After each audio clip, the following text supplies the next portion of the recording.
How to know how much free storage you have on your iPhone. To learn it, you have to watch this video till the very end. So first of all, you have to open your mobile settings. And guys, I wanna ask you something. After watching this video, if you think this video is helpful, then don't forget to like this video and subscribe to the channel. And after that, tap on General, and now scroll down and tap on iPhone storage, and here you'll get the information how much free storage you have on your iPhone, and here you'll get more information about which app use the most storage on your iPhone.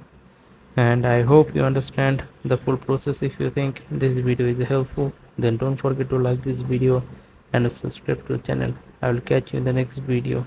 Till then, take care. Goodbye.